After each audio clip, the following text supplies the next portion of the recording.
Hello friends, under the topic of refraction, we have seen the refraction through spherical surfaces.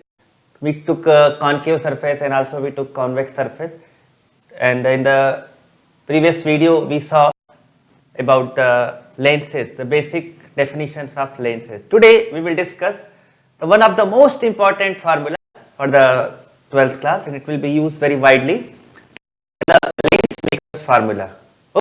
So first we should understand what is the why is it called lens makers formula, particularly in a specs shop. That means you need this much power lens. Okay, so what will he do? You have seen that he is cutting the lens, he is grinding the lens. Okay, actually during cutting he is arranging the radii of curvatures of the lens, and hence the focal length of the lens is obtained. Okay, that means to obtain the focal length of a particular lens, we need to cut its surfaces, we need to arrange the radii of curvatures. Okay, so lens makers formula is based on the radii of curvatures. See, we will take a thin lens. Okay, we have in this diagram we have a thin lens. Just see a thin lens, its thickness is T. Okay, T is the thickness of the lens. See, yeah, it has two surfaces, both the surfaces are spherical surfaces. Okay, here this is the first surface, that means the surface which is facing the object towards the left side, that is called the first surface. This is the first surface, and its center of curvature is here, C1. Okay, the surface 1. Then it's when you just find the distance of this C1 from the surface, that is called the radius of curvature. So R1 is the radius of curvature. An object I am taking which is kept at O. Okay, a point object is kept at O, and an incident ray is coming from that object O.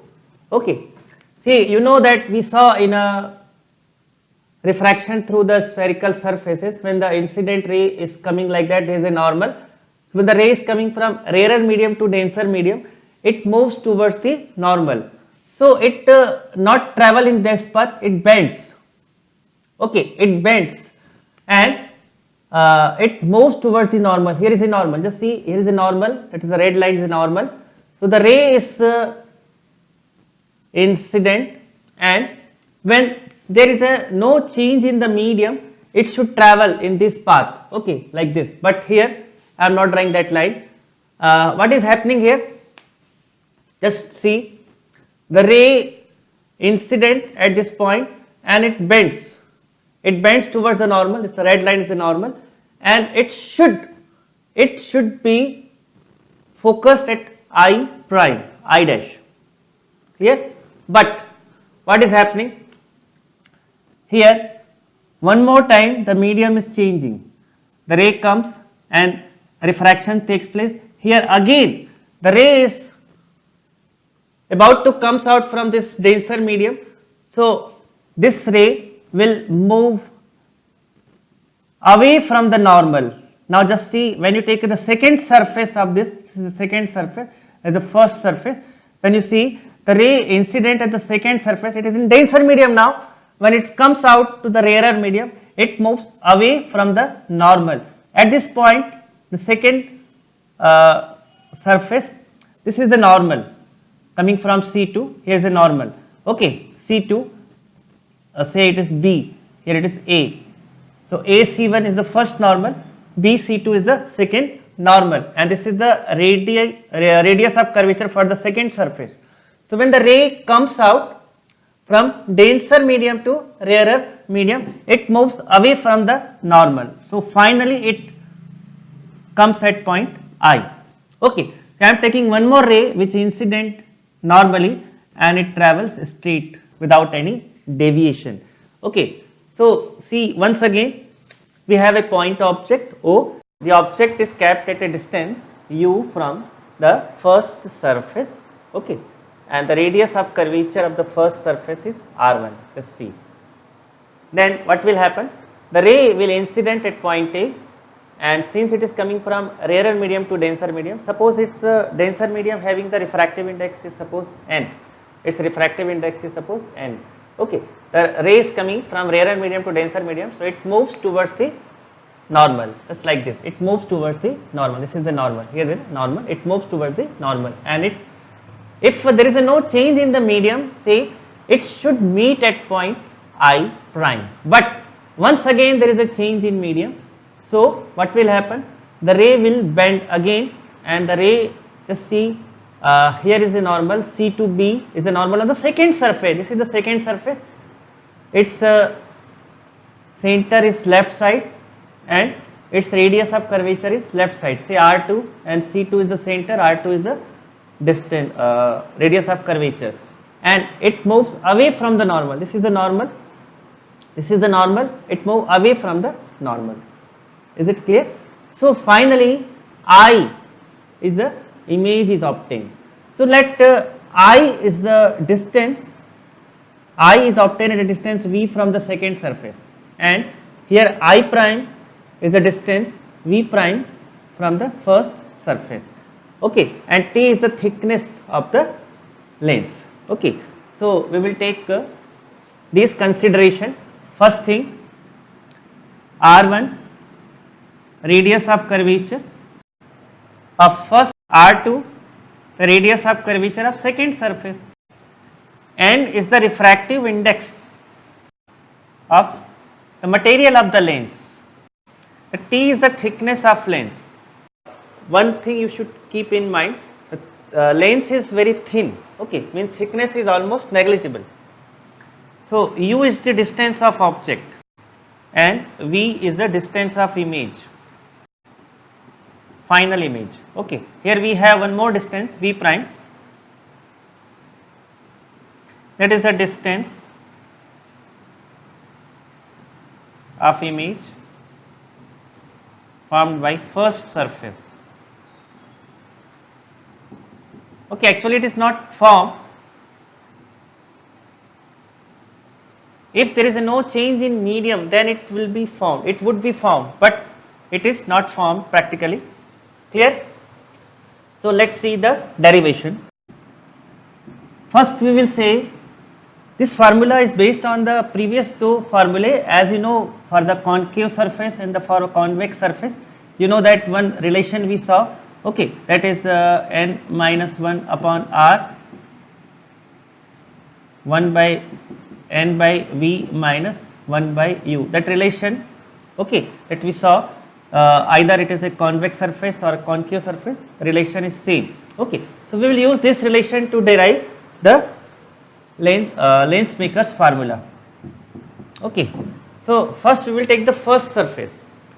For first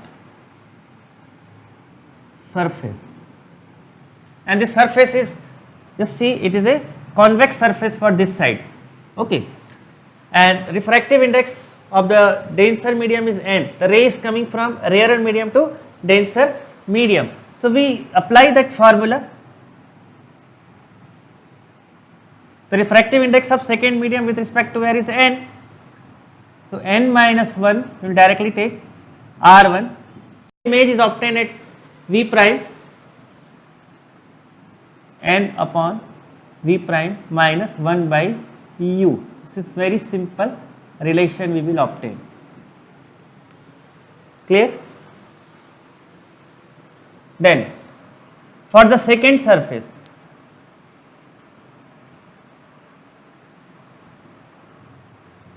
okay, just see, can you guess where the object is kept for the second surface? I prime is a point, or you can say the image that would be obtained when there is no change in the medium. So that will serve, that will act as a virtual object for this surface. Okay, I prime is a virtual object for the second surface. So here, let's see, object distance when you calculate from this, that will be, here you may say u prime, here for second surface, object distance will be considered, just see, it is v prime minus t, and image distance, that we have to calculate from the second surface, that is V. Okay, image distance is, final image distance is V from the second surface. Clear? So, applying the once again this formula. Now here just see, the rays coming from denser medium to rarer medium. Keep in mind, the rays coming from denser medium to rarer medium, and we had to take the refractive index of second medium. So here the second medium is air. So we had to take refractive index of air with respect to glass, that means 1 by n. So here we had to take 1 by n minus 1 divided by R2, and just see here final image is obtained at V, final image obtained at V, and the object distance will be considered V prime. This is okay, minus, just to simplify this, multiplying with n on both sides, multiplied with n we shall get n times, here we multiplied with n, and n will be cancelled out, here also we multiplied with n. So what shall we get? Here when we multiplied with n we will get 1 minus n upon R2, here at n will be cancelled out, 1 by V, here minus n by V minus T. This is the equation number 2. Clear? Now just see one thing, as we know that the lens is very thin,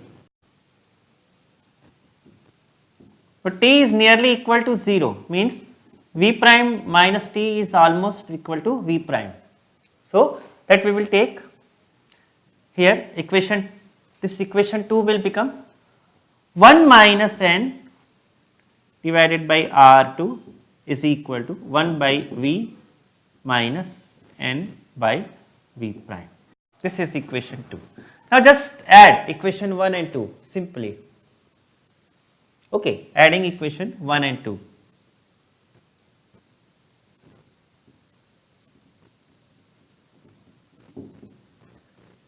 Adding equation 1 and 2, we will get n minus 1 upon R1 plus 1 minus n upon R2 is equal to 1 by V minus n by V prime plus n by V prime. This will be cancelled out. So finally, what shall you get? We will get finally we will get 1 by V minus 1 by U is equal to, just we can take minus sign common here. So we can take minus sign common here. This we can write like this, n minus 1, 1 upon R1 minus 1 upon R2. So this is the lens maker's formula. We know that for lens, okay, from lens formula,